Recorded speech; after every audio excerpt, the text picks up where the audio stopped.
have when you choose those tickets. So choose 2, and then you get another prompt. And then also you increase the number of tickets. So the ticket you can go 10, 10, 10, 10, as many times as you can. Me, I love this because I'm waiting to be one of the first-time winners this January. My money is finished because you pay school fees, you look after some other exigencies on your item list this January, and then you're gone. Those who are okay, just relax and keep writing and then pressing their phones and just smile, because that's how life is. If you plan well, you live well. But for those of us who did the planning, but the pressures were too much, please, you get money credited into your mobile money account each time we have the draw. Let me say good morning to Nuhu Mahama. Good morning to you, wherever you find yourself. Mahamat, great morning to you as well. Richard Yamu, great morning. I wish you all the best for the day. And then Dr. Albert Awatrisego, you're studying in China currently. You're a regular watcher. Either you watch now or you watch later. Victor Elias Seshi, wishing you all the best for the day. Roland Jan, you work in Parliament, the Parliament of Ghana, Parliament House. I wish you all the day of the day. You're also an IT expert. Jerry Vincent, and a number of you as well.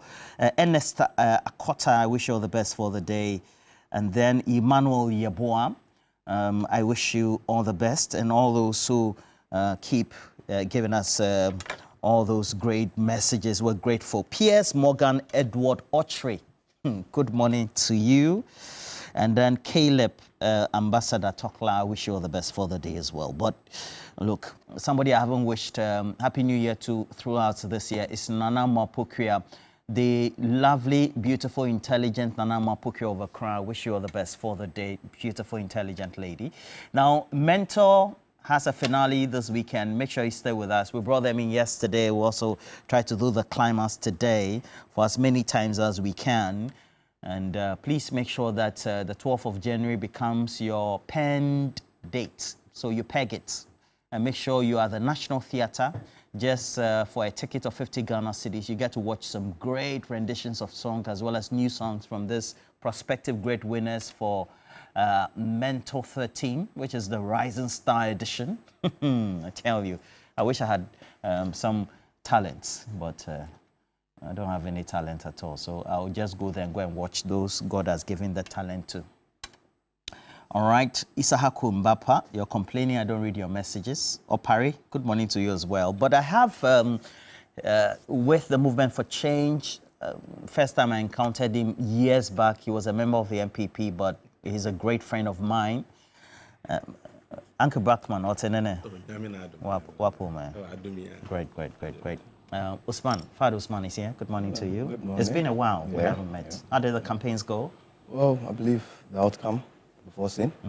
Ghanaians have decided. How's Dr. Baumia doing? So he's doing very well. He's doing well. Very well. Right. And then also, I have Abraham Amaleba. Abraham Amaleba is a legal practitioner. He's the director, as a now in charge of Conflict and Resolution Committee of the NDC as well. Thank you for joining us, Abraham. Thank you for having me this morning. Great. And then my referee, as always, for every Friday, the man who counts all nerves, who gets little interaction from me, little interventions and interjections from me, lawyer Kwame Jantua Wafa Kwame is here, son of F.A. Jantua. Good morning to you. Good morning. Great. I understand the name of the seat of government has been changed. Yes. It's gone back to... yeah, we got the win on the eve of the swearing in. So on that day, so we started referring to it's no more Jubilee House, but Flagstaff House. Better. Very good. I'm very glad. Extremely glad. And yesterday, Nanaya Chimpim Jantwa also putting pressure on the president, John Dramani Mahama, to reverse back, or if that's more appropriate a phrase. Reverse. The July 1 holiday to represent the, is it the Republic Day? That was when she says we had behind these things. That has to be done. Phenomenal. The history behind it is phenomenal. But we should keep the January 7th because that's the day we swear in the president. It's a Constitution Day as implemented or started by the Akufo-Addo Bawumia government. Fair enough, but we should do away with 4th August. And go back to 1st July. Yes. 1st July is important. 1st July, I think it's very really, significant. Yeah. Really. Because on the day, it also educates ordinary citizens and young people in the generation. Yes. They get to know why is today a holiday. Then but why do we have different republics? We had one republic which is 1960. Because it was truncated. 1st July. The military because intervention. it was truncated. Yes. Is that the norm? I think it refers to the dispensation. So I think it's been akin to the democratic dispensation. So when you have a break to the democratic dispensation, that it's just been the norm like that. But the meaning of republic was that we were decoupled from the colonial and we're going into a presidential type of republic. So I don't know why. It was President Rawlings who did that, right? I think, no, it's been there before. It was there before President Rawlings? I think so. I don't know whether after the 66 coup, was it there? No, because was 79, the last or 79, the Third Republic? Yes, before the Fourth Republic was there. Yeah. We should look into it. And just keep it as one republic. Yes, keep it as one republic. Republican Constitution. Yes. All right, and then Albert Elikem Fia of Jasikan, he said, I don't get invite, at least shout out, go cool me down. Okay, so Elikem Fia of Jasikan, Albert. I think that's just a conversation we have. He's a regular. Chief Mante, thank you for. But today, we're in to discuss serious business, and it's about all the impending issues that have been confronting the John Mahama administration. And we also do know that some interactions have gone on. It looks like the power situation has been averted, but really, why should we not be in this state again? What sort of conversation should we be having? Because there are impending issues that we need to talk about.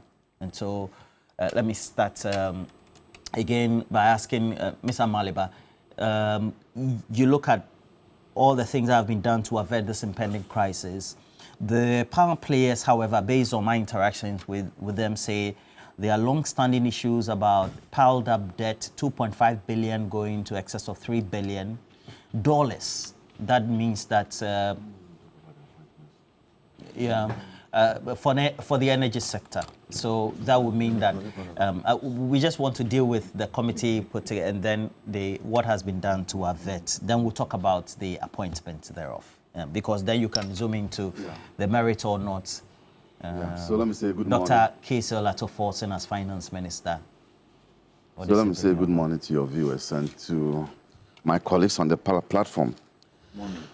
Good morning. The situation that we found ourselves when we were told that we only had 5 days of fuel to power our equipments was very horrifying, and it sent shivers down my spine.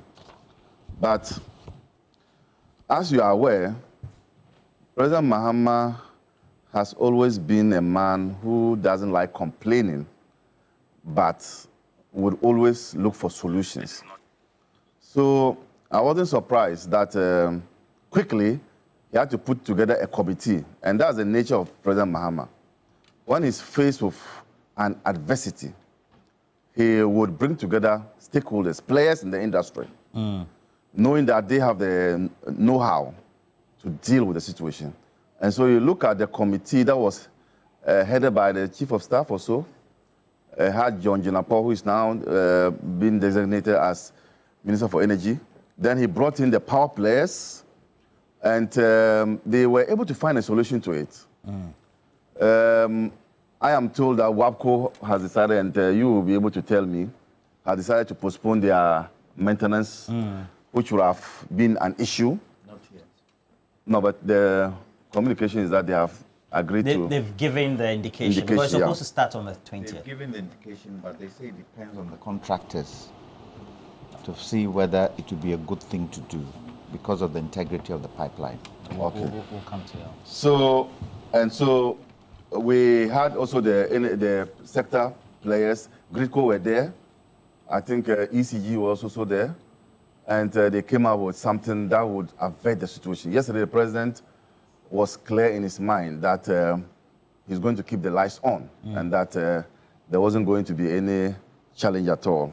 So I'm sure with the work of this committee ongoing, we'll have a solution to the impending, or what I would have called the calamity that would have befallen us.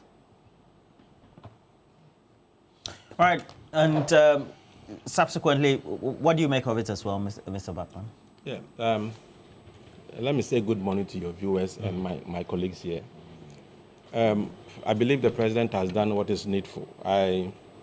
Some of us were shocked to learn that we had only 5 days.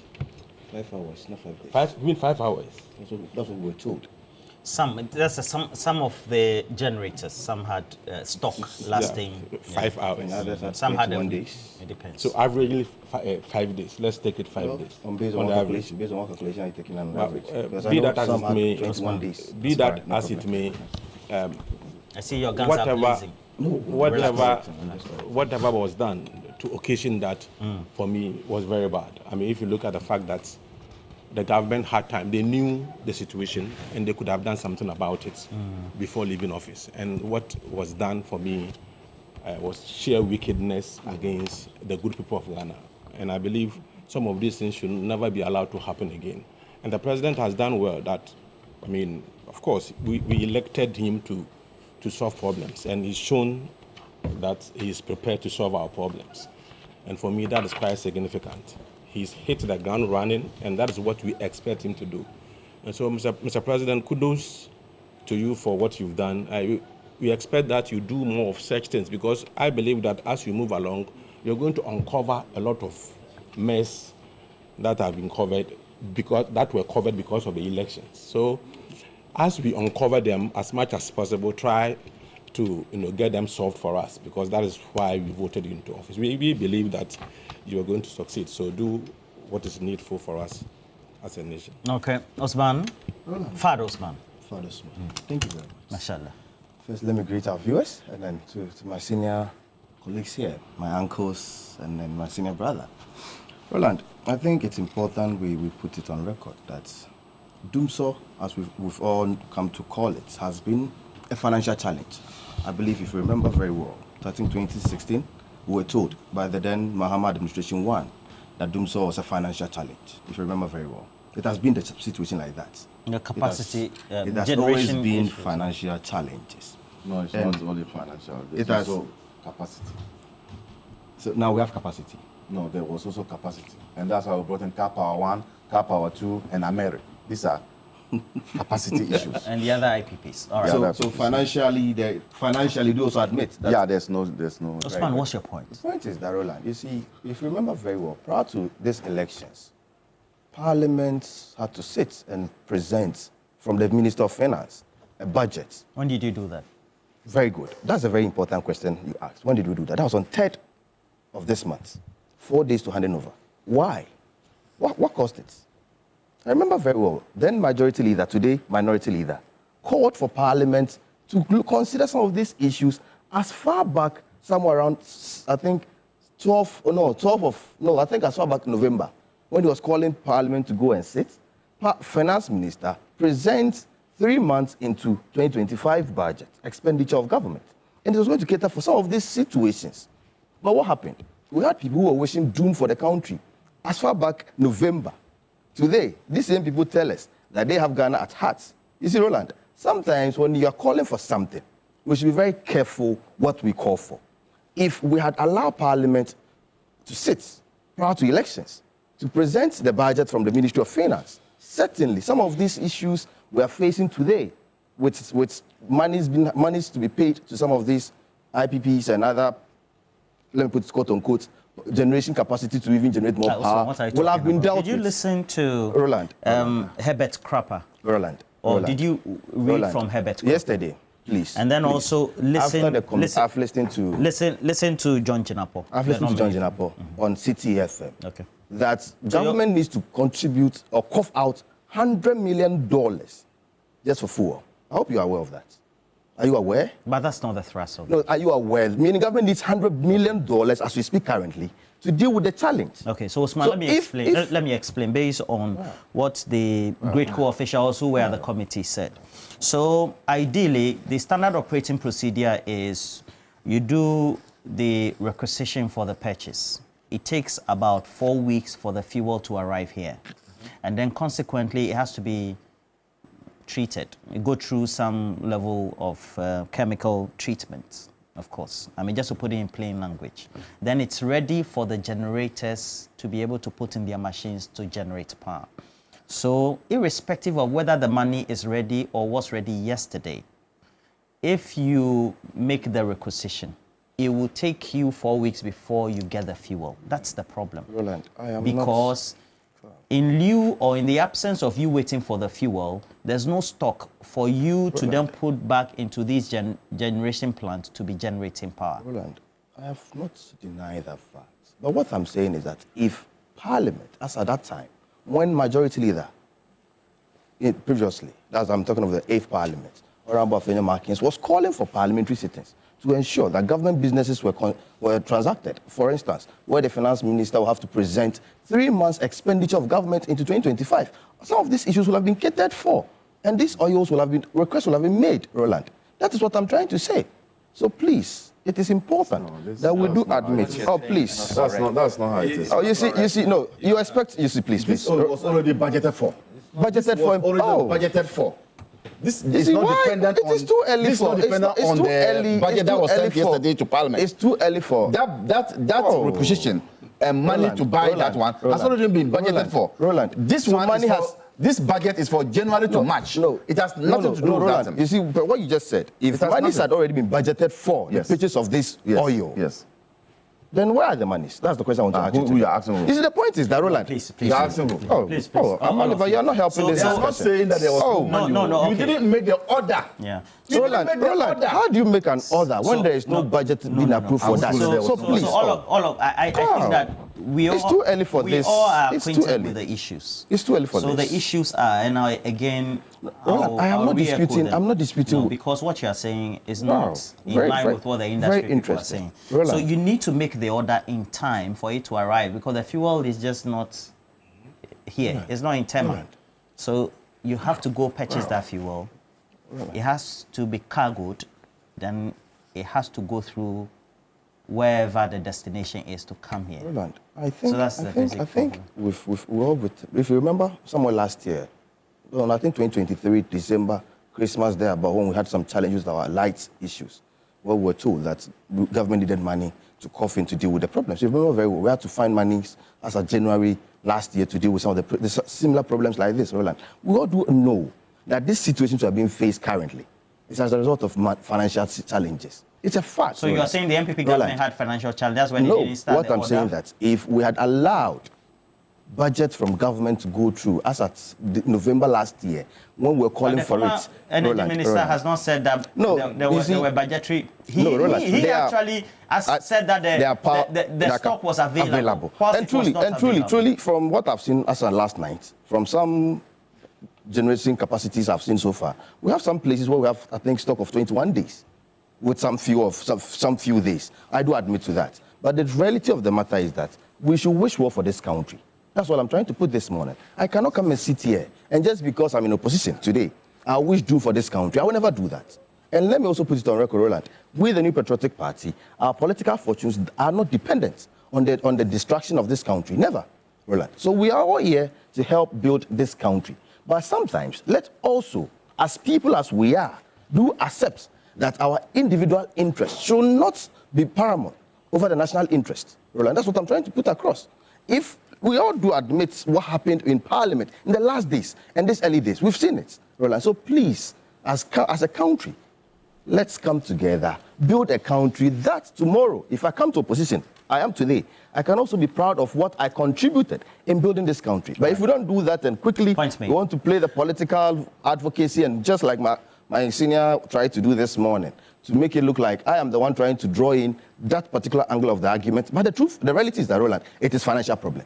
That is the relative. That's and not- NDC, no, you see, Thank you very much. no, let So, me just end on this. no, Roland, let me just end on no, this. If Jinapo is saying, let's no all problem. respect her.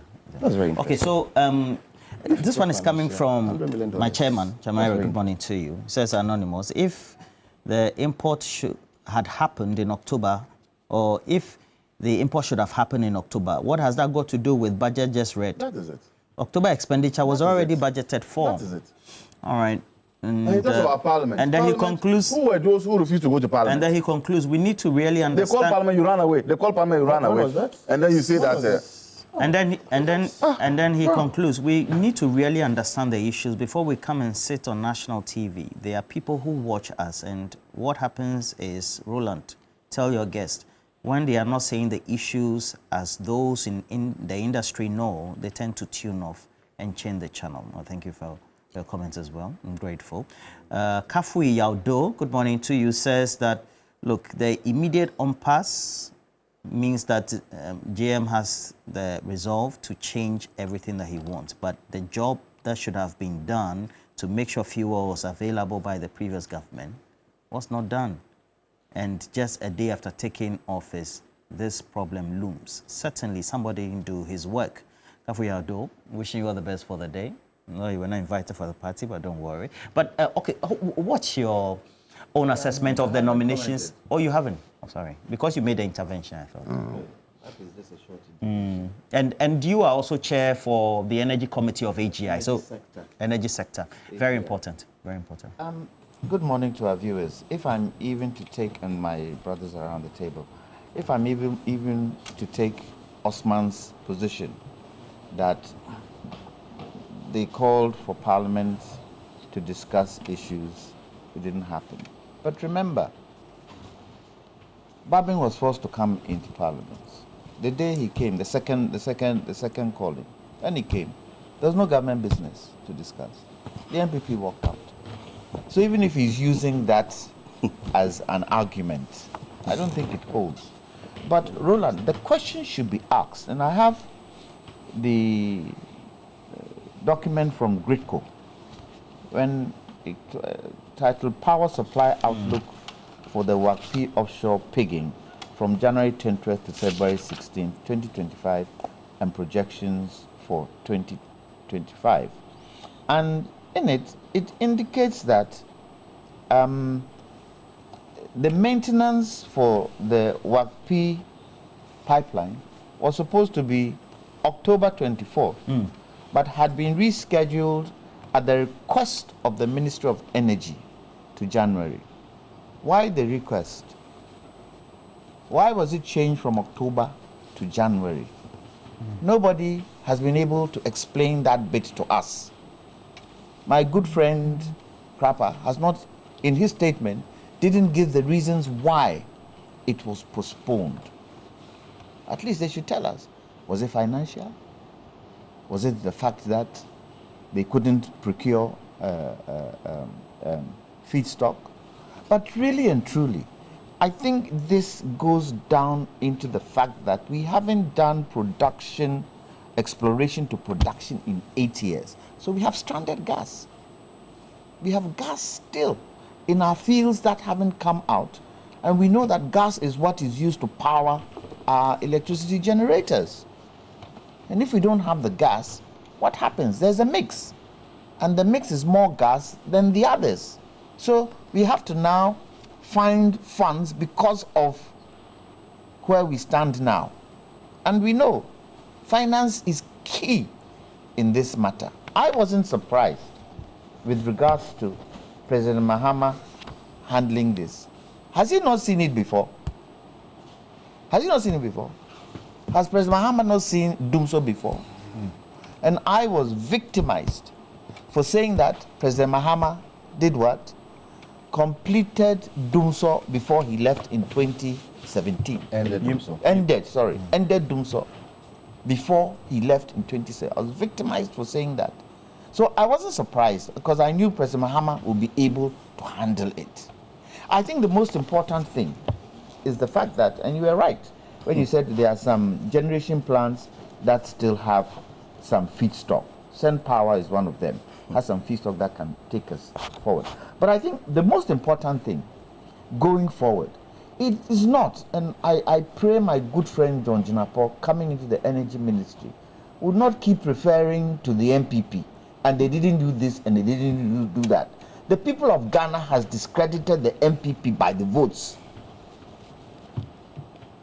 They did not do what they were supposed to do, and the votes show they are not in favor and they discredited them. Let's move forward. And for me, the most important thing is to identify finance, is to communicate every step of the way to the people of Ghana where we are. Because right now, energy is the spine of the country.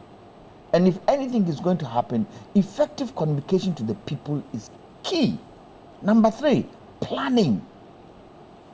I think the energy sector should be such that we need to plan it separately from every other thing. Before the energy minister was put in, I indicated that this particular the committee that had been set up should not only look at what is there today, but should also look at 2025, because this year we need over $1,274 million for what? Energy. And we need to make sure we can find the finance, knowing that finance is the key. Please, Honorable John Jinapo, please don't go back to the rhetoric of politics in the energy sector. That's not what we want. Ghanaians are looking for solutions. Give us the solutions to make sure that businesses, the private sector, can function, because energy is the key to everything we do in this country. Well, what do you make of the nominees, Abraham Maliba?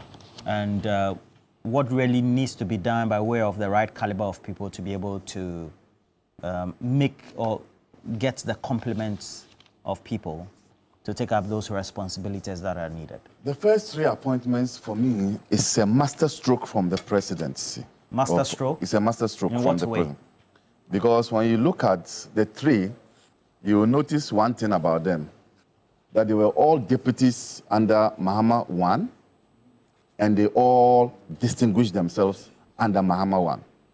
And going forward, you will see most of those things, this type of appointments, where deputies who in the previous administration have distinguished themselves will be promoted. So you watch out for that. Watch out for these things.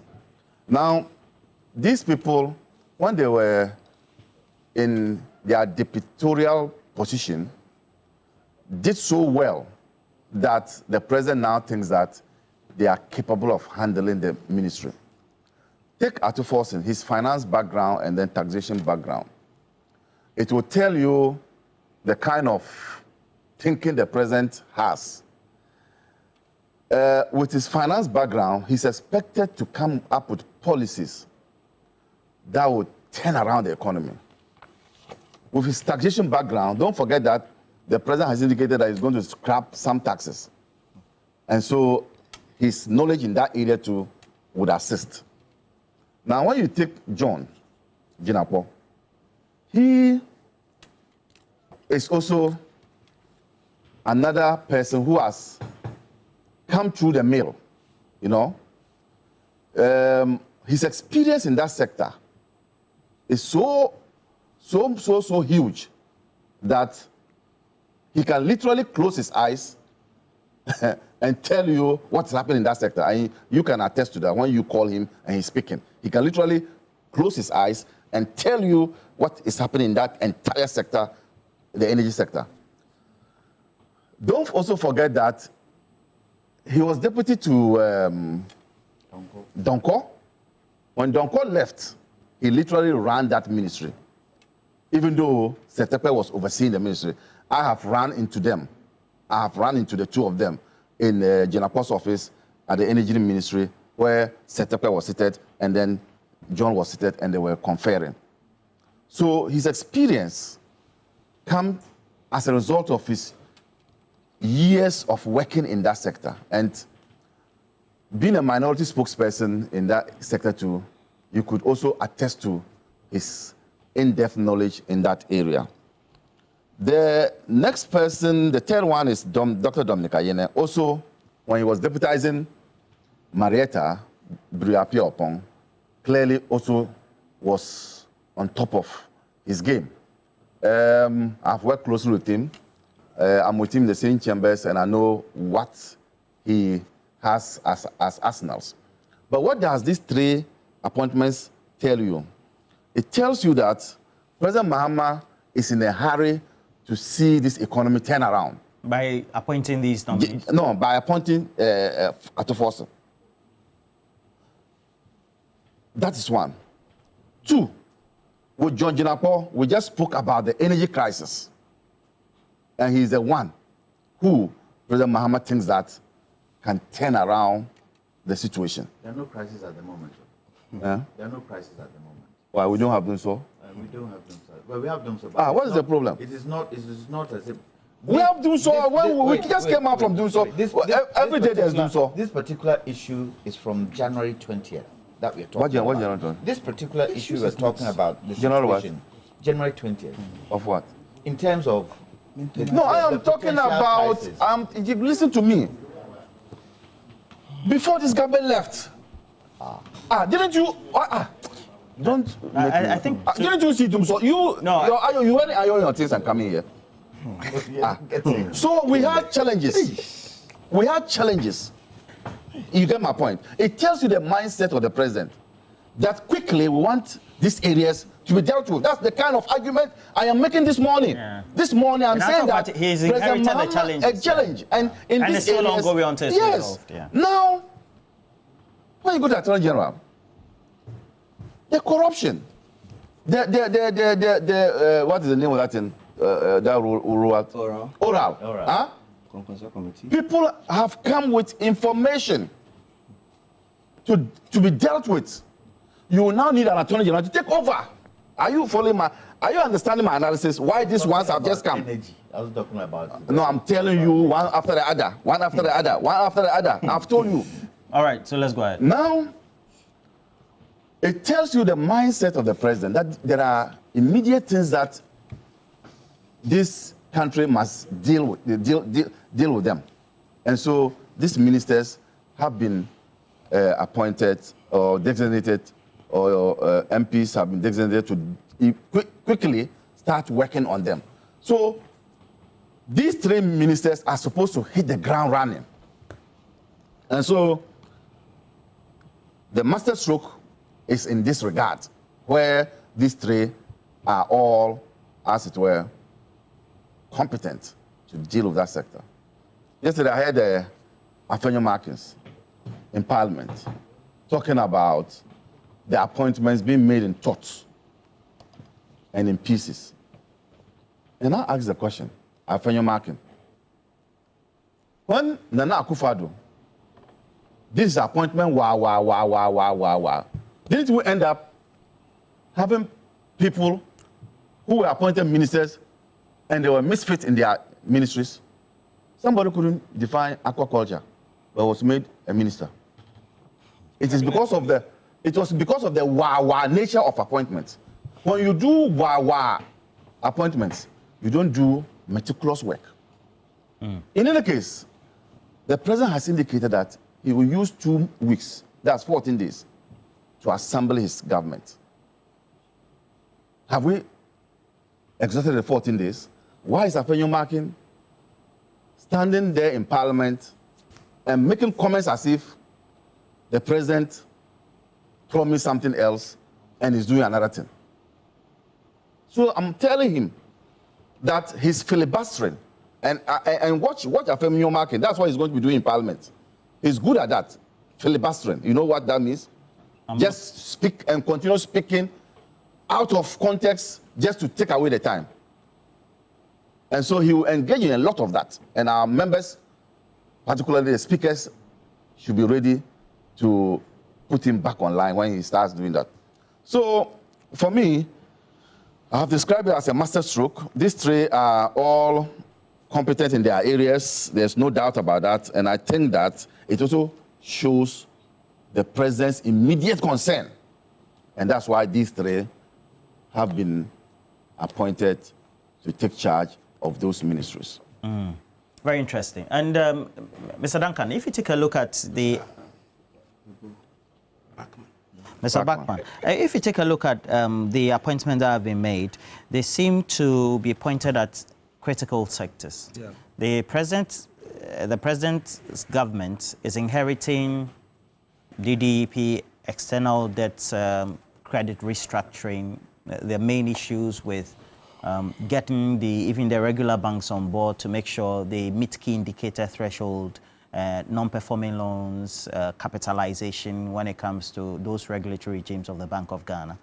And then also, of course, the forex issues. The CD is still not doing very well. And so we have the finance minister nominee. And then, of course, he had promised that you have oral. So there's the Attorney General who's supposed to take over from that committee, and that's supposed to look at the whistleblowing aspect of it. And then energy also has been key. So you'll find that he's looked at the areas where he is inheriting the issues mainly. And so the question then will be, what really confronts not only him, the government, but also these would-be ministers, so to speak? Yeah, thank you. Roland, you see, the president knows something that most Ghanaians don't know. Of course, he's been briefed, so he's got a lot of information under his sleeves. But you see, the president will have to deal with 3 levels of expectations. And for me, that is what is informing his decision in respect of appointment and all that. The president would have to deal with expectation within his own political party. People who fought for the party to win power, the issue of appointments, the issue of contracts. He's got that expectation to meet, and it is within the party, and he's very conscious of that. That is why he's even being careful with the way he's communicating, the way his appointment is going to be. Then the second level of expectation is that of Ghanaians. I mean, of course, if you look at the margin of victory he had, that wider margin of victory also represents a wider margin of expectations. Ghanaians expect that the issue of cost of living, which has to do with the inflation, will be resolved. The issue of cost of doing business, which has to do with the issue of interest rate, issue of price of energy, issue of inflation and exchange rate is also, people are expecting that. Then also the issue of standard of living, condition of service, a whole lot of expectations. So the president is conscious about that. And he's also conscious about the fact that there's also another level where people, they expect him to fail, if you like. And so he's also conscious that there are people who wake up every morning and they'll be expecting to hear, all that they would want to hear is some bad news about the exchange rate going up, inflation going up, fuel shortage in the system. So because of that consciousness, he's being careful the way he's doing things. That is why he's appointed these 3 people. For me, they are all sharp guys. I mean, Atuforsen, very smart guy, very sharp guy, intelligent guy. John, as Amalaba said, I mean, fantastic, very sharp guy also. And Dr. Ini, I mean, you don't have to, read much about him to know the kind of person he is, because as he's been out there, I mean, his competence, his humility, his objectivity, everything is out there already. So, and these are critical sectors, as you rightly mentioned, because you're going to quickly, you have to be entering certain contracts, and you need the Attorney General to come in, because then, because like we are talking about issue of energy and all that, you need the Attorney General to be the lawyer for the government in those contracts, and also the issue of accountability and corruption. Of course, we need him to hit the ground running in respect of the oral and other accountability issues. Then, John Jinapo, energy. I want the policies in the energy sector to be driven by the issue of availability, because there are still areas in Ghana that don't have electricity. So issue of availability, issue of reliability, issue of affordability and sustainability. I mean, if you're able to get an energy policy that would be able to give us a reliable energy source. You can give us affordable, because you see, we need the energy sector to if you like, to drive the industrial sector. Because if the 24-hour economy is going to be anything to go by, then it has to be driven by the energy sector, and that is quite important. So I expect him to also look at the expansion of our renewable energy, if you like, potential. If there are other areas, nitrogen, nuclear energy, these are new forms of energy that are coming up. I think we should also consider taking on board some of these, if you like, energy sources. Then let's come to, I mean, my major interest is in the area of the finance minister. I know, as I said, Atu is a very sharp guy. But you see, the NDC itself, prior to the election, made certain promises that I believe they would have to be very rational in fulfilling those promises. Which are? The issue of removing certain taxes, which is already going to affect the fiscal gap, and also certain freebies that were promised. They're also going to, if you like, increase our expenditure. So from the word go, if you don't take time, we're going to have a wider fiscal gap that would have to be filled. They have to be strategic in the way they even fulfill the promises they've made. Because you know what? There's something that we need to do, Roland. We need to be able to stabilize the economy as quickly as possible, as Amalaba said, because we need to look at the macroeconomic environment. What will save this economy is production. But if production will be the thing to save the economy, then cost of production should be low. And if costs of production are going to be low, it also depends on the macroeconomic environment. So we are saying that, okay, yes, you want to reduce taxes. Be rational in reducing taxes. If you can focus on taxes that affect businesses directly, if you can reduce those taxes, if you can take decisions, for example, in the issue of interest rate, I don't see why Bank of Ghana should keep that policy rate at that high level. Because the fear is that by reducing policy rate, it can trigger inflation. But forgetting that inflation is not only caused by demand. If you have excess demand and you have supply to meet the demand, there can be inflation. So reduce interest rate, make cost of production or cost of doing business low, so that people can produce more for you to have your revenue from production, for you to be able to increase your export and reduce your import, for you to be able to generate more employment for the youth in this country. So Dr. Tufosin, yes, I know he's a very sharp guy, but he should tread cautiously, especially when it comes to the area of fiscal discipline. The fact that we've made certain promises does not mean we should be able to, or we should fulfill those promises immediately. Let's rationalize those promises, especially the issue of taxation and the issue of the expenditures that have been promised Ghanaians. Let's look at the way we can manage in such a way that it will not crash the economy. For me, that is what I would want to say. Osman, what do you think the finance minister, if finally is approved as a case of force, and needs to take a real look at quickly? I'm asking this because for both sides, even Dr. Mahmoud Bawumia, I mean, for which you were very integral in the campaign and in your own way, there was the call for removal of some of the key revenue handles, betting tax, e-levy, etc. All right, thank you very much. Even he even was worried and complaining about the CD being as high as 17 Ghana at the time. I think at the time we promised that even with e-levy, we were very particular that we wanted to have financial inclusion. And financial inclusion is ensuring that everybody has a financial vehicle, be it a bank account or a mobile money account. It was important that we look at the e-levy situation proper. But then at the back of that, I think we promised taking off those taxes with an alternative. If you remember very well, Dr. Mahmoud Bawumia during his campaign, and I think I will use the opportunity to call on our brothers from the NDC, that they should look at it from that angle too. Which is what? When we're promising to cut or take away some taxes, we knew very well that it's going to run short of government revenue. We knew very well.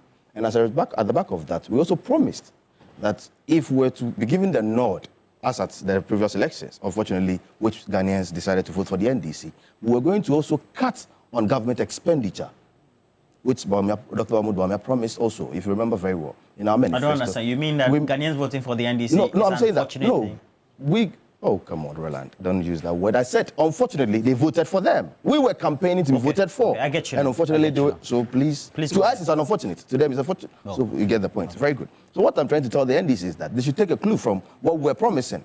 This is the issue. We knew that if you take out e-levy, you take out the betting tax and some of these taxes, it was going to cut government revenue by 6 billion Ghana cedis. 6 billion Ghana cedis. Huge money. If these are going out of government revenue, you can tell the challenges and difficulties government will be facing. We also promised that we're going to cut down on government expenditure by 3% in terms of GDP, which is 30 billion Ghana cedis. We're going to move it to the private sector through arrangement like build, operate, and transfer.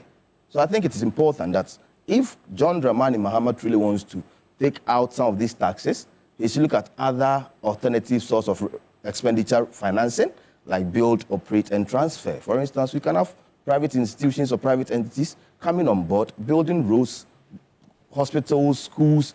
They operate it for a period of time, then they transfer to government. Because we promised to take out these taxes, and I think they also did the same thing. It is time for them to take it off. The excuses will not help. And back to the names being called so far. You see, what our brothers from the NDC are trying to do is very simple. There's something we call manufactured crisis or false urgency. You create that impression, you throw it out there, then you get the opportunity to take some decisions quickly. Which crisis is that? Number one, the energy. It's a very manufactured, it's a manufactured crisis. It cannot be manufactured. Something that is to happen in the future. The players in the industry, and they are not politicians. Now we've been told that we need $100 million emergency, like immediately. It's not a manufactured to deal with the Please problem. go on. Now, to also go further, with the oral, now we are told that if there's a bit, But Osman, you would have bought the fuel if you had the money. So if they say we need 100 million, it is true. Uncle, I am not arguing with you over issues. Why are you making it look like we are arguing over these issues? Please, can I proceed? Please, can I proceed? I understand you have your own issues to discuss, but please let me proceed. Roland, the issues are this. Oral, we've been told that it was very eminent that we needed a committee like Oral to engage in concern. Is that what that's definitely what we're told. And truly, that's what they did. They engaged in concern, gathered information, and now they'll hand it over to the new Attorney General coming. So now their work comes to an end. Within 2-3 weeks, they are done. The second one is the finance ministry. We do admit we have some challenges in our financial sector. We do admit to that. What are those challenges you think you've noticed? I think one of the challenges, and it's really played a major role in these elections, was the exchange rate situation. We all do admit to that, Roland. And if you look at what we were trying to propose to the good people of this country, is that we should have a vehicle where we can at least have a strong backing to our city, where the Bank of Ghana started a domestic gold purchase arrangement to use the gold as an anchor to support our city. So I think moving forward into the future with the NDC administration, I'll call on my senior brother, Dr. Atufosen. Fortunately, when he was doing his PhD at K University, I was then doing my master's. So we used to meet on weekends at K University. So I do know him very well. I'll call on him to look into this particular policy. That is the Bank of Ghana domestic gold purchase arrangement. I mean, you know him, and he knows you, or we were school of business, where one of our professors who knew the politicians. So sometimes the young ones among them, he will bring us together. I remember then we had Dr. Gideon Boaku today, who was then a lecturer who came back from South Africa. Was Steven Sticker? He was done by then. He was done by then. So I believe if he's to look at this particular program very well, it will help put some backing on our city. It's important, Roland, because the situation with our city has always been demand over supply. So whenever there is excess demand for the city, the prices go up. So if we're able to use the gold to back our city moving forward, I think very well. One thing, excess demand of the dollar, of the dollar. It causes the increase in price of the dollar. You get the point. So if we're going to use, I get my uncle, don't worry, I get him very well. If we're going to use our gold, you said something that's not right and it's correct. Oh no, it's just what is and you are saying that. Please go ahead, Osman. Hey. Today, well, don't worry, Uncle, I understand. Don't worry, I know the system, so let me proceed. Let me, for 2 days, this is only 2 days, so we have a long way to go. Oh, no, I said, oh, please, it is not a mistake. No. You said I'm not a finance person. I think you only interject. You know, sometimes when you're talking, we all do it. You all do talk over, so I'm like, for surprised. example, I wanted to say Backman. Why are you being so uncomfortable with my submission? Thank you very much, Roland. So what I'm saying is that with the finance ministry, I think that if we can do something well to deal with our exchange rate situation, the NDC should borrow the policy Dr. Mahmoud Bawumia proposed. There's nothing wrong. I don't understand. I know that's a Dr. domestic... Mahmoud Bawumia's policy. Yes. Of, gold for oil. Gold for oil. The domestic... Then the domestic gold oil purchase program. Gold for oil. The two of them were supposed to help in reducing the burden that's the point. Because if not, we'll be using the artificial way of dealing with the exchange rate, which will not be sustainable. So the question then is, if it did not work, why do you think?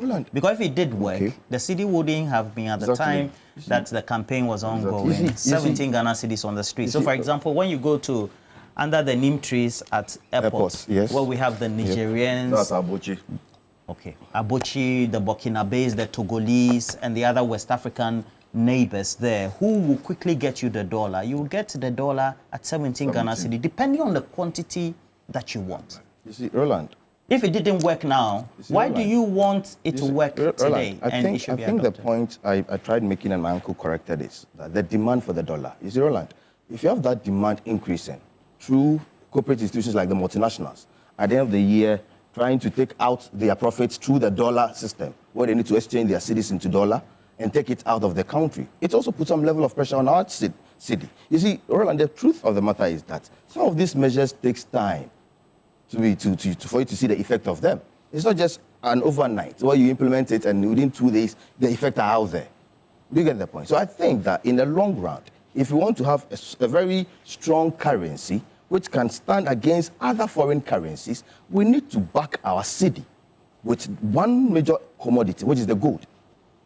That's what I'm trying to say. And that was the brain behind the domestic gold purchase agreement. So I think the end is moving into the future because, Roland, you cannot, and the truth of the fact is that the Ghanaians' taste for imported products, it's something you cannot cut down. You can run all the campaigns on let's consume local production, let's do local this, let's do local that. In international market, there is something we call consumer xenocentrism, where consumers have some extreme taste for foreign products. It is normal. So the only way you can help in dealing with the problem is have a sustainable way of tackling the problem. And I think that is one thing we can do as a country moving forward. And also, the last one, I think with the Attorney General, unfortunately, I don't have much information about him. I don't know him that much. But then the little I hear from colleagues, lawyers, or friends who are lawyers is that he's a great guy with a lot of experience and a lot of knowledge in the area of the law. I think he will help us dealing with some of the challenges of the oral, as I indicated, the Concourse Committee. So moving forward, I think what is important now is that the NDC has a mandate. A lot of promises were made. Expectations are very high. I will use the opportunity to call my brothers from the NDC again, that this is the time for them to help, at least talk to the people of this country, to lower their expectations, but not keep increasing expectations like I'm told yesterday or some few days ago. Atu Forson saying that he is going to increase cocoa prices from 3,100 to 6,000. I don't know if you've seen the video. I hope you've seen the video. I've not seen it, but there's a video. Atu Forson saying that if he's appointed as a finance minister, he's going to ensure that cocoa prices. He said if he's appointed. Yes. Because the prior to the nomination, the video is out there from Parliament that he will increase cocoa from 3,100 to 6,000. I think that. Did he say if he's appointed or it was proposing? In the capacity of a finance minister? Then put it that way. That's the right one. He said I'll increase the price of cocoa from 3,100 to 6,000. Per bag in my capacity as finance minister. I think some of these promises, they need to slow down a bit on. You've won the elections. Take your time. The expectations are very high. It's too high expectations. So if you don't take your time and you keep making promises, you might end up disappointing everybody. And it will not be good for the country. And also, lastly, Roland, we from the New Patriotic Party, we are not, and let me put it on record again, and our political fortunes are not dependent on the failure of the NDC administration. Never.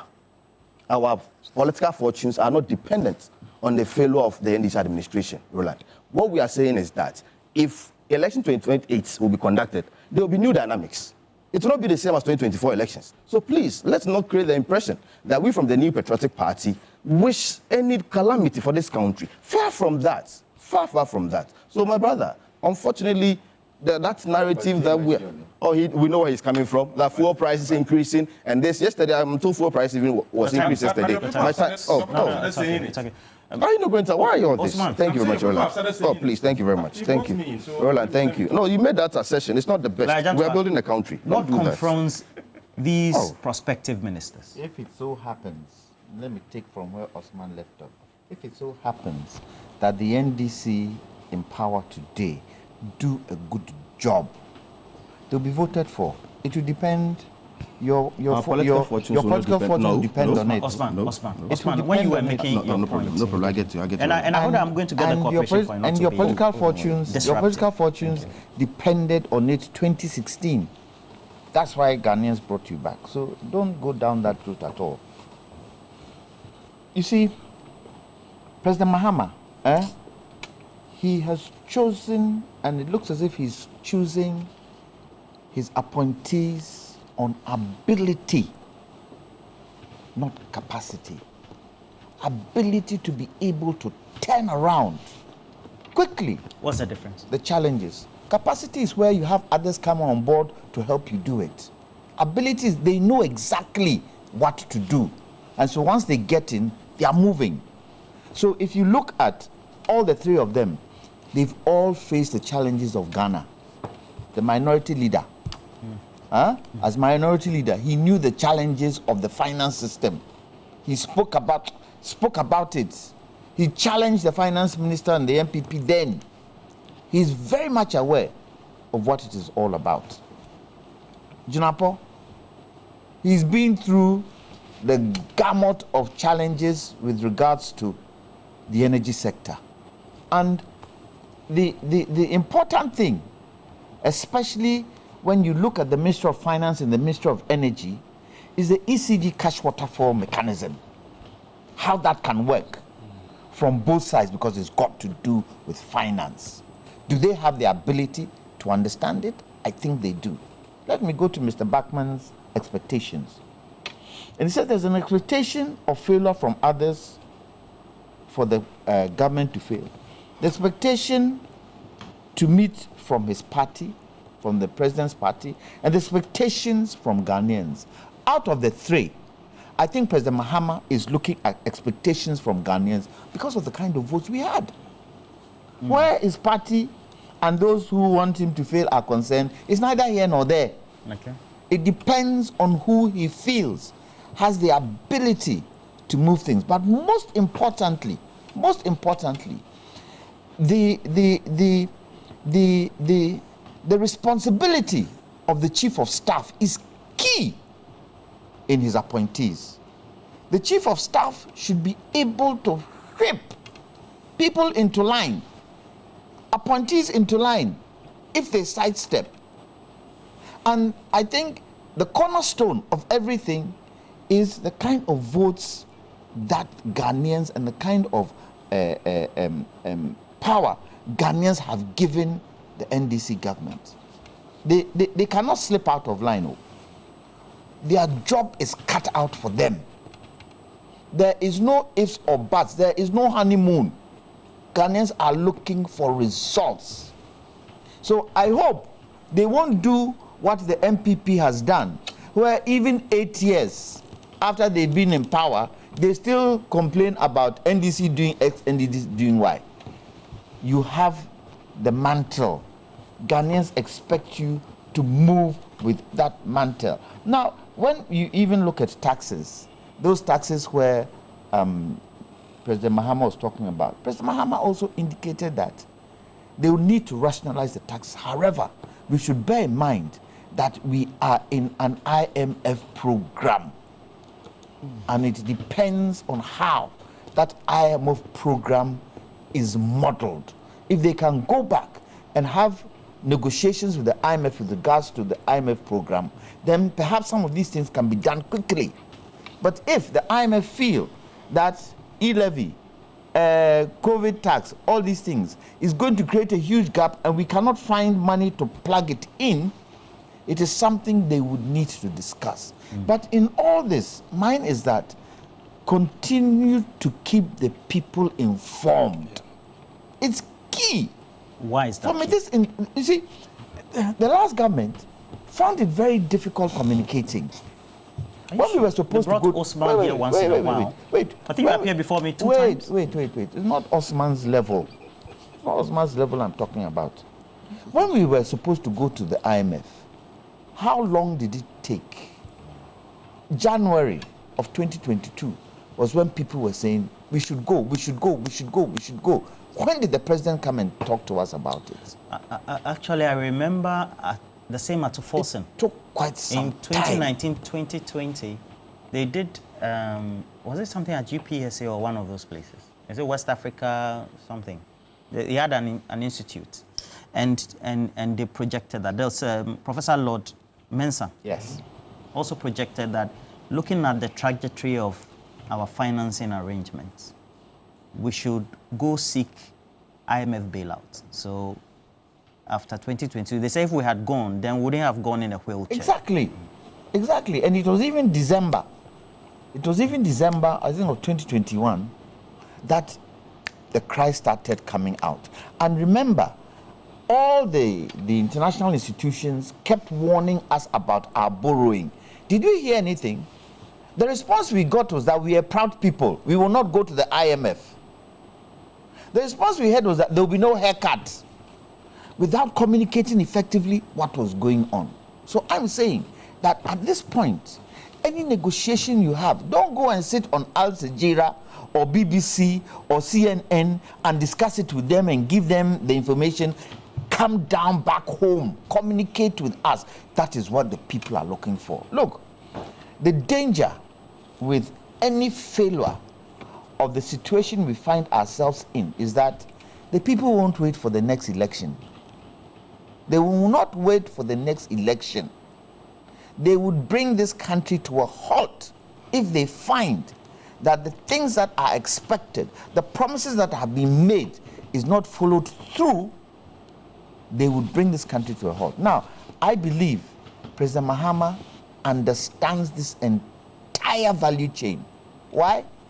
President Mahama has been an assemblyman. President Mahama has been a deputy minister. President Mahama has been a minister. President Mahama has been a parliamentarian. President Mahama has been a vice president. Most importantly, President Mahama has gone into opposition. He's been a president. He's gone in opposition. He's now back as a president. He understands what it takes. Those appointees, that's why I'm saying we should have a very strong chief of staff. Those appointees he appoints, if there's going to be any downfall, will come from the appointees. Everybody should fall in line with his way of thinking and do what the country expects, because everybody is waiting. Everybody is looking at it. And even if it so happens that in these first couple of years, we don't see the comfortability we are looking for, but at least we see things progressing to that end point, Ghanaians will be satisfied. Because where we stand today, of what the previous government has left us, huge hole, and Osman is calling it Konkonsawat. He's talking about the oral committee. Konkonsa committee. Was 58 million not sunk into a hole? I don't understand. Are you trying to tell me that 58 million should be investigated? Is that what he's trying to say? That he's calling the Konkonsa? What's Konkonsa about that one? Yes, a whistleblower. So what's the difference between whistleblower and being a MPP Konkonsa? should try as much as possible. What is the difference? To help build the nation, irrespective of where they stand. Ghanaians have told them, you didn't do well. So we have turned you into a micro-opposition, a minority, a minority that has never happened before. So it is up to them to help build the nation. Let's put our hands together to build the nation and stop the partisanship. That partisanship will not help anybody. That partisanship is not something that we expect. We expect this country to be built back. Because you see, the type of natural resources we have in this country, Ghana shouldn't be where it is today. The kind of promises that were made by the MPP, if they had been able to follow through, I'm sure we would have gone far. The kind of money that they got, we could have gone far with that money. The debt level they've put us in, 761 billion. That debt level shouldn't be so, but they've put us in there. They should try as much as possible to come to the table and let's try and build this nation. How many weeks or months honeymoon would you give? There's no honeymoon. Okay. Forget honeymoon. The honeymoon period was from December 7th to January 7th. That's all. I'm moving. Adiakman. Osman made a point about Atufosi making a promise to farmers. And I thought that you would challenge him to produce the video. He asked me what I'd seen. I haven't seen. But in any case, I will advise Osman never, ever to proffer any economic solutions to the NDC coming from Bawumia. That is an aberration. He says good for oil. Gold for oil is even under investigation. Haven't you heard them stealing the gold? Where? Haven't you heard them stealing the gold? Where? You mean the video, the bullion vans where... These people... Which gold? No, which and you are saying that we should copy or we should take into consideration our domestic gold purchase agreement. All these things will be investigated. All these things will be investigated. The man you are saying that brought about these things under your administration ran away from the economy before the elections were held. And you are asking us, having been voted for by the good people of Ghana, we should pick a leaf from Dr. Bawumia. Can you imagine? You guys are becoming very arrogant. Look, at the very early stage. the arrogance is when Dr. Bawumia said that he can't solve the problems of Ghana until he becomes president. That's the arrogance. The arrogance is when you are given power and you will not use the power for the benefit of the people, but you say that, give me power tomorrow before I can help you. And so, you should stop making those references to us. We have our own paradigm, and we will come and implement it for the good people of this country. You stop making us angry with Dr. Bawumia. The thing I want to say is that all these appointees that have come about, the three that have just been announced, are men who are very, very, as it were, what's the word? Experienced? No, not that one. They are humble people. They are very humble. Arrogance is not their key word. They are not people who you will normally think that will not take advice or listen to advice. These are people who, when you bring superior arguments, they are ready to listen to you. Apart from that, because they have been in opposition, but first in government and haven't come back to government, they know exactly what they need to do to turn around those ministries so that they can function well. And so I have no doubt in my mind that these three key personalities have their work cut out for them. Dr. Dominic Ayine knows very well that he needs to deal with the oral group so as to ensure, because it was a manifesto promise, to ensure that we recover all those loot. He's clear in his mind. Atufosi is clear in his mind that he needs to come up with policies that will turn around the economy. He's clear in his mind. John Jinapo is also clear in his mind that this eminent energy sector crisis must be dealt with. And so there are exciting times ahead. And I can assure my good brother here that, Jantwa, that the things that he talked about under the MPP are the guiding principles for the NDC. And if you listen to any NDC person talking, the NDC person will end his speech by saying that we should be aware that if we disrespect the Ghanaian, they will punish us just as how they punish the MPP. So we are not oblivious of that fact. We are very, very, very, very mindful of the fact that you cannot take the good people of this country for granted. And that's our watchword. And we've come to the point where now we need to do the transition to the next phase. And it looks like the things that would need to be discussed would have to be put into perspective. What do you think the Finance Minister and Dominic Ayine to quickly take a look at, from whether it's the oral team, and already I know that the cathedral investigations from the commentary here will be very much dear to the heart of many of you. But when it comes to the economy, quickly, what efforts should be made from the prospective finance minister? Yeah, I believe Ato has a copy of this book. Which book? This book. The president has a copy. Yeah, you presented it to him formally.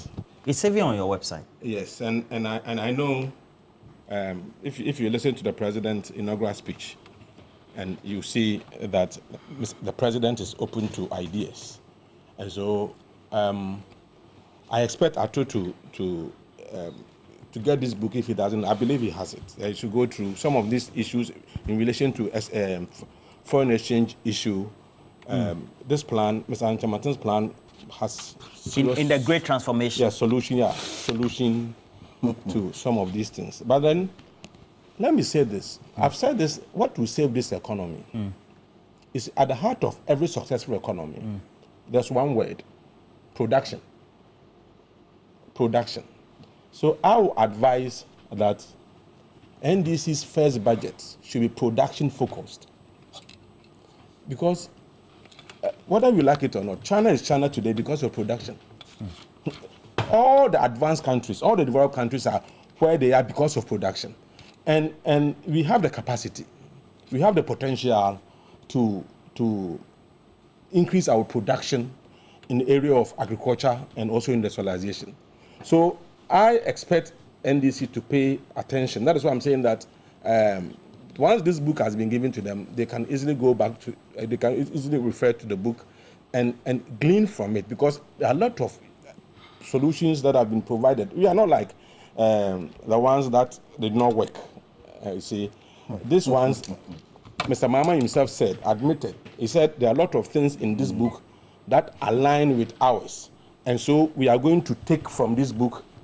That's a sign of a good president. I mean, he's open to ideas. He told you that? No, he said it. When Mr. Alan Chairman met him, he said, even if you... That's what I'm reconfirming. He told you that? I know we have a correspondent and all. Yes, in fact, he even said that even if you have to steal something from it, we'll steal it.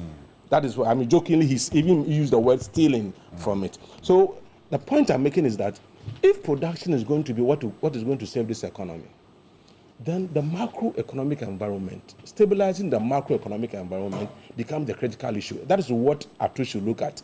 Because it is not, you see, government doesn't have direct control over inflation, because inflation is demand and supply. So government doesn't have direct control over exchange rate, because it's also demand and supply thing. But government can have control over interest rates and taxes. That's why I'm saying that if you can't control the two that you can control, interest rate and taxes, as much as possible, put in place policies that will bring down these two macroeconomic indicators, so that it will reduce cost of doing business and cost of production. So because you see, to solve inflation, you need production. To solve the exchange rate problem, you need production. Yeah. Even to solve interest rate problem, you need production. So if government, the one you have control over, which is interest rate and taxes, if you can manage in such a way that it will, translate into low cost of production and low cost of doing business in Ghana, then you can be sure that you can generate employment through production. Then you can also generate revenue through production. You can then increase your export, reduce your import, to be able to also check your exchange rate. So Ato should be, I know, as I said, Ato, and apart from Ato himself, there are other experts that will be working with him. They should focus on production, and if you started from the first budget, it will be good for this country. Okay, and Usman, what should be tackled quickly to make sure, because we have key issues to deal with, the economy. The economy. That Ato Forson will quickly need to take a look at. You've already suggested the two things. Which it looks like has been rebuffed. Well, that is. But continue, since you're I think what is important, I'm not a finance person, I'm a marketing person. Okay, that's fine. What is important, I mean, marketing, of course, outlines, you learn financial economics. What is important is that the NDC promised there's a 24-hour economy, which is going to, large and large, is going to create more jobs for our people. I'm told it's 133, something like that. I don't know the formation. I think it's also fall under the Ato Forson's area. I think it's important. Now, one of the key issues that's determined the outcome of these elections was unemployment, right? So looking forward into the future, I expect Arthur Forsen, and I know very well he'll go through the vetting successfully, and he'll go to the ministry to work. What I look forward is that he puts in place measures. I will have been told there's an advisor at the presidency in charge of the 24-hour economy. I think he'll work hand in hand with him to ensure how they will successfully implement the 24-hour economy to create more jobs for our people. Because if jobs are created, my brothers will get jobs. My little money I'll make, I'm going to keep them. Certainly, we're all going to have that kind of enjoyment in this space. So we don't wish this NDC government fail. We can never do that because we are in this country with them. Whatever decisions or whatever policies and programs they implement, the outcome of it, we all bear the consequence of it. Just like yesterday, fuel price went up. Today, I bought fuel. The prices are up. So how do I live in a country and wish doom for that country? We'll never do that. But to end on it, Amaliba said people were stealing gold all over. I think a very false claim. As a lawyer, I expected him to back it with some evidence, which I know he has nothing, because it came out that it was never true. Which one? The PMMC release. Where were they taking the gold? They were going for testing of it. Where? At the airports. That's where they have their facilities for the testing of it, the quality of it.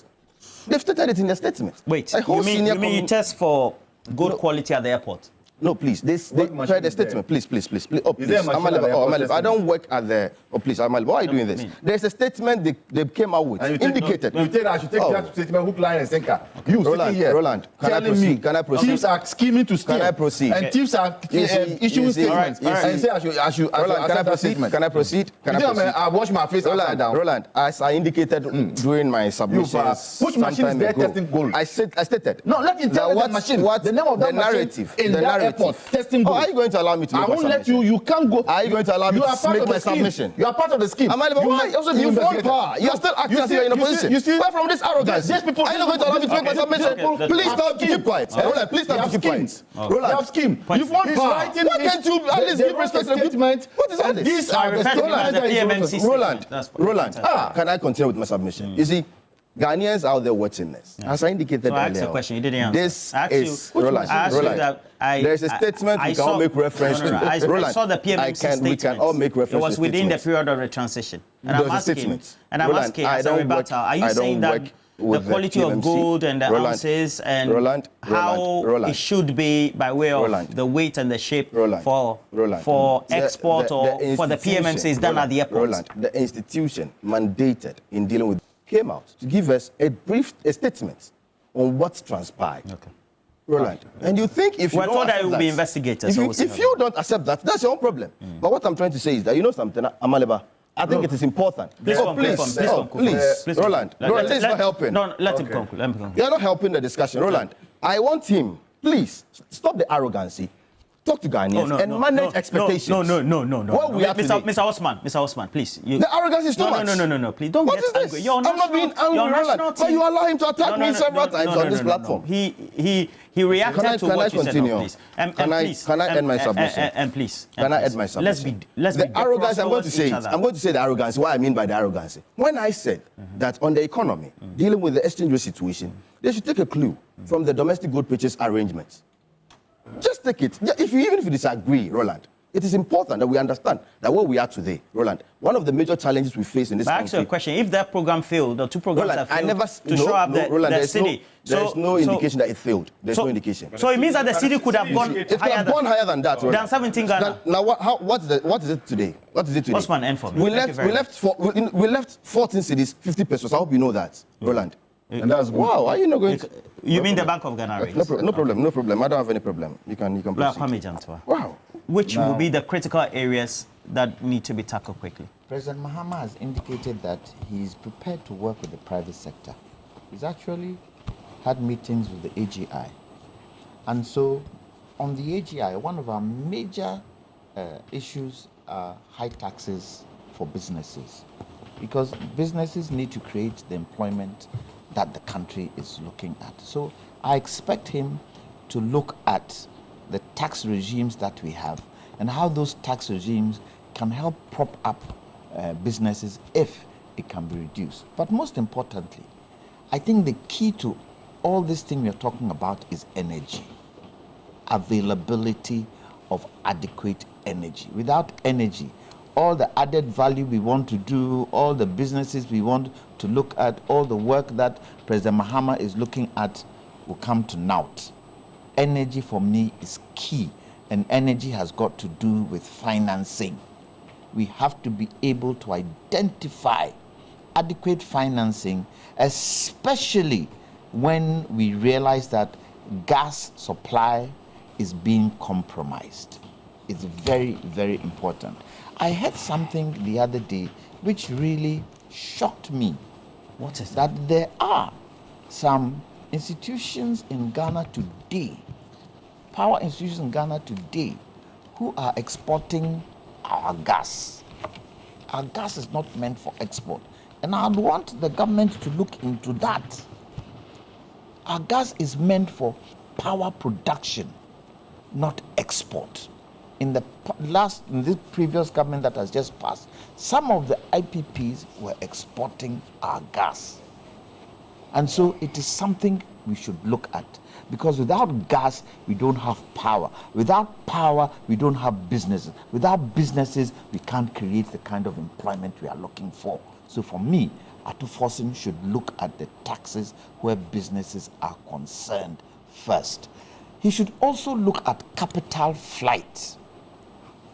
Capital flight, for especially imports. So for instance, and this is where he needs to work with the Ministry of Agriculture, where we are spending quite a lot of dollars to purchase onions, to purchase tomatoes, those things that we can grow in this country. He should look at that to see how best the Ministry of Agriculture can put certain things in place for us to start cultivating our own. Look, it won't happen in a day. It's going to take the better part of a year for some of these things to start showing results. So communication again is key as we go along, because there are quite a lot of people who are looking for quick fixes. Because if you hear the people, it might not happen that way. It will be gradual. Okay. But I think where communication is concerned, if you communicate with the people, for the people to know exactly the steps you are taking, it helps for people to understand where we are at a particular time. You wanted to conclude. Where is the arrogance when you say that I won't take Baumia's advice or you policies? Mean the good purchasing program? We won't take it. We won't take it. Osman. How is that arrogance? Okay. The former president, John Mahama has indicated that as for Alan Chiromante's program, we think that we'll take it. Which one? This one? The yellow book. We think that we'll take it because we have found something good in it. Now you came out with a policy, which policy is fraught with some challenges, which policy is even under investigation. And I sit here and tell you that we will not take it. How is that arrogance? But you know what? I, Abraham Amaleva, do not take advice from an owner of a brothel. I don't do that. Please, what's the meaning? That's his opinion, and I think he's fine to do. But I think, Roland, what is important is that we are building a nation. And this Ghana, this country does not belong to the NDC. Ghanaians voted for them. They have a mandate, 4 years. I think it's important that we will be here within these 4 years to, as I indicated, and I'll keep making reference to, the New Patriotic Party is not in existence just for political power. It is like the 10th time. We've been doing it. We've been doing this in opposition. If you remember very well, with our last opposition, we were proposing some policy direction. If you remember very well, we had engagement. We had to lay some policy directions for government to consider. We will do that, please. In opposition, we will do that. We are going to be a very responsible opposition, and we'll constructively criticize this government moving forward, and also make some suggestions to how best we can run this country. As to whether they will take it or not, time will tell. And as I always say, Roland, we are all in the hands of time. Thank you very much. Osman, can I ask a question? Did President Akufo-Addo take the chair or he left the chair? Which chair? The chair that... The chair that the former president sat I on. want to answer that question for him. I want to answer that question for him. Where's the chair? I told you this off air. That what? That I will use the opportunity to speak to my uncle here and speak to John Dramani, my president. Yes. Now, at least you've done well. You've done well. You've done well for the NDC. You also deserve appointment. You deserve appointment, uncle. You deserve appointment. Boss, Roland, boss, you know he's already in the oil sector. All right. Boss is good for you. Please mute their mics. Boss is good for you. Boss is good for you. Let me say good morning to Chairman Prosper, and I wish you well for the day. And then also, many of you who tend to give us messages. Let me say, John Terry Molaja has sent me a message. Says it's the birthday of John Terry from Sakumono is wishing Joyce Lynn Tete, the Member of Parliament for North Dine, happy birthday, John Terry. I wish you well for the day as well. Fafali Nyanyorto of Accra, you celebrated your birthday on the 1st of July. I forgot to wish you, so happy birthday to you. Master Planner Junior Kintampo, no one on the panel is speaking out of issues. Some viewers are rather thinking out of issues. Osman is speaking with truth. Even your mama, John Jinapon the 7th said, we have only 5 hours of stock. All right. And Nanaya Sapon, I've seen your message. It's not supposed to be read on television. And then also, let me say good morning to Bridget Toto. It's been a while. Bridget Toto, I wish you all the best for the day as well. Great, lovely sister of mine, Bridget Otu. Great lady, great lady. Now let me also read a couple of messages before I tell you about the latest grand finale this weekend of Mentor 13. Please tell Osman Fa that he's rather being arrogant and not lawyer Maliba. If he and his party people want a solution, it should be how they will organize their party that is in a state of comatose. And that's from Maxwell Akpabli, Ayawaso East. Thank you for the messages. Guy G. Cantonment Accra sends me the latest message. It says, greetings to everybody on the panel. I'm watching keenly. And then also, I have this message from another person. He says, this is from Emmanuel, and then Prince as well. He says, Nanado's chair, no, Yadiko Chebi. Sewara. People can teaso, la ilaha illallah. There's no other God except Allah. May Allah be praised. And then also, let me say good morning to a couple of you. Roland Jan, and I wish you all the best as well. And works for Parliament, I've already mentioned his name. And then Fafali Nyanoto, you celebrate your birthday 1st of January. I did mine on the 3rd. Wishing you all the best. And for all those who keep teasing, please make sure that you do well by yourself. And then also, let me just read 2 more messages. Nelson Akotia, it's only a fool that won't learn from the fall of his fellow man. Okay, that's a message for us. Okay, I wish I could understand. But look, we have the grand finale of Mentor 13. The Rising Star edition is here. So on the 12th of January, now with this weekend, make sure you join us, all of us right here, Media General, not only TV3, National Theatre Accra, 8 p.m. for an unforgettable night of music, drama, and incredible performance from the finalists Romeo Swag, Robbie K, Ray Cooper, Jimmy, and AJ Tunes. The tickets are available just for 50 Ghana cedis. You can make sure you come here, Media General or TV3. We're just close to the Flagstaff House. Used to be called Jubilee House just a few days ago. So please, we're at the Presidential Drive. Come. Just in case you can't come, you can call the following numbers. It will be delivered to you with your own courier in mind. 055 500 4105.